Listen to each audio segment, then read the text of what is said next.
So this is Parshas Hazinu. Moshe Rabbeinu describes Yiddishkeit and Avodas Hashem in the following way: Yaref k'matar lichi. Let my words, let Torah, says Moshe Rabbeinu, rain down upon you as rain, as a strong rain. Tizal katalim rasi, and let those same words of Torah come down and descend as a soft dew. So which one is it? Is Torah like a powerful rain, or is it like a gentle dew?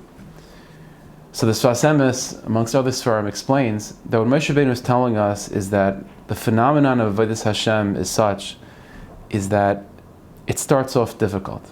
It starts off as something that doesn't feel natural and doesn't necessarily feel easy. It feels like a harsh rain that just is pounding upon you. Again, another drop, another drop. It's not an easy thing to bear. But says Moshe Rabbeinu, but if you allow it to be, if you give into it, if you allow yourself to get through that first stage of difficult, of bearing that burden, that oil, that responsibility of Yiddishkeit, then you'll see very, very quickly, you'll see that same phenomenon, that same avodah, those same mitzvahs, and that same learning, that until now has felt like a difficult rain that's been pounding upon you, you'll see it'll turn into a very soft and gentle dew.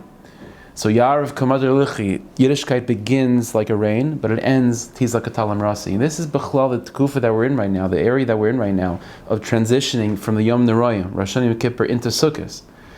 What we're trying to experience, what we're trying to move in this time period, in these days in between, is trying to realize that the God and the Yiddishkeit that comes with that God, that we experience in Rosh Hashanah Yom Kippur, which is powerful and maybe a little bit unnatural and uneasy. Hashem being the Melech, Hashem being the King, and the responsibility of being His servant, and the Yom Neroyim Bechlal.